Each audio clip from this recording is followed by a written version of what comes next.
Hello, I'd like to welcome our viewers from across the country and around the globe. My name is Attorney Alan Edmunds, and you're in the National Security Situation Room of the Edmunds Law Firm. Today I want to respond to questions and phone calls about the number one basis that the Department of Defense uses to take your clearance.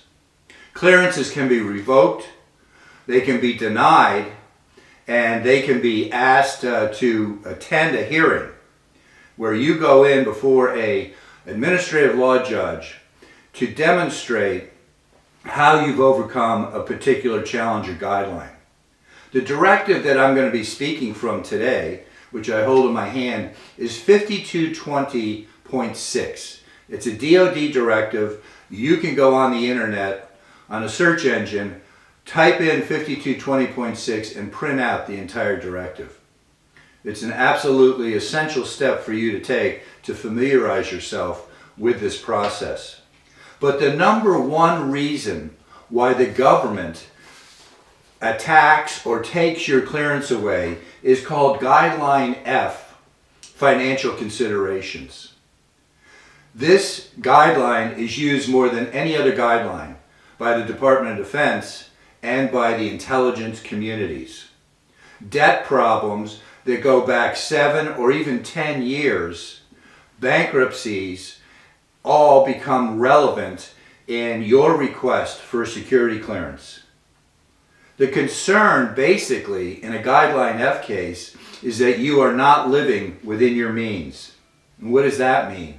That means that you've got unsatisfied debts, you owe past due taxes, you're not current on alimony or child support, and you're in over your head.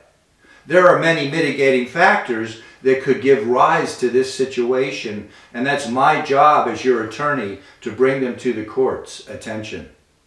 I have been practicing security clearance law and military law for over 40 years. My law firm, the Edmunds Law Firm, has offices from Washington, D.C. to San Diego, California. We also have locations in Raleigh, North Carolina and Jacksonville, Florida, and our attorneys fly all over the country on a continuous basis. I believe I'm the number one lawyer in the DOHA legal system, and DOHA stands for the Defense Office of Hearings and Appeals. They have a website for you to visit, and when you go to the website, you can type in my name or any other attorney's name on the search line. And when you do that, you'll find something very revealing. You'll find out that the representations that some attorneys make on their websites are not consistent with what you will find on the DOHA site. What am I talking about? A lot of attorneys want your business. They indicate they have so much experience and so many victories, yet when you go to the DOHA site, you find just the opposite. There are lawyers that say this is what they do exclusively, and when you go to the DOHA site, they have very few, if any, hearings. When you type in my name, and I have 2 categories with and without my middle initial, you'll find out that I have done hundreds of these cases.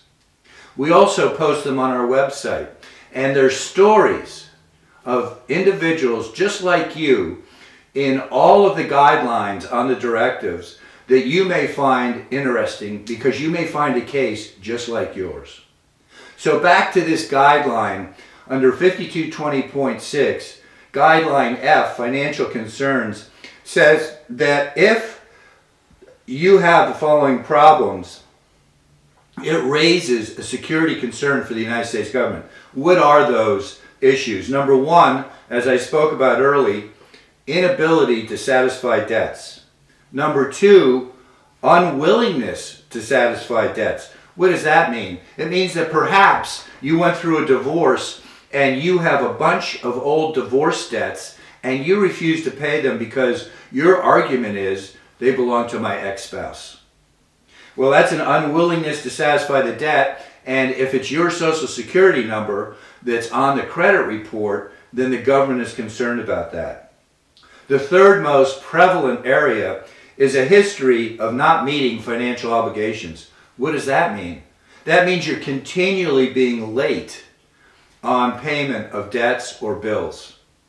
One of the most common questions that I get asked is, can I file a bankruptcy and still get a security clearance? And the answer is yes. Filing a bankruptcy in the federal bankruptcy court is a legal resolution of debt. I've handled cases where individuals have actually filed multiple bankruptcies over a 10-year period, and I was successful getting a security clearance. Of course, with the concerns, the government then tells us there are things that we can do to mitigate or lessen the concern, which would allow you to get a security clearance even if you've had past debt problems. My staff at the Edmunds law firm are experts in guiding people through the debt resolution curriculum. We can help you resolve debts. We can help you present certain methods and techniques to the court that the court has recognized in the past as legitimate mitigation. So if you have problems with a Guideline F case, although my law firm handles the entire directive of 5220.6, if you have a problem with Guideline F, I hope you'll call me, because they're the #1 case that my office has handled from coast to coast. And I also want you to know that if you're a deployed active duty military member, and I get calls from Germany, I get calls from foreign bases where my clients are deployed and they get a statement of reasons, which is the notice that the government issues to you when they're taking your clearance away, or a letter of intent. They get these notices and they have no place to turn because they're deployed. Well, I have 40 years of military law practice behind me, and I have 40 years of national security, and I am a friend of our men and women in uniform. We delight in taking care of their problems, and we also represent a lot of deployed linguists around the world. I have linguists in Afghanistan, Iraq, Iran, Lebanon, and they all call me because I can take care of their problems while they are not in the United States. They may have to fly back for a hearing, but I coordinate the whole handling of that case.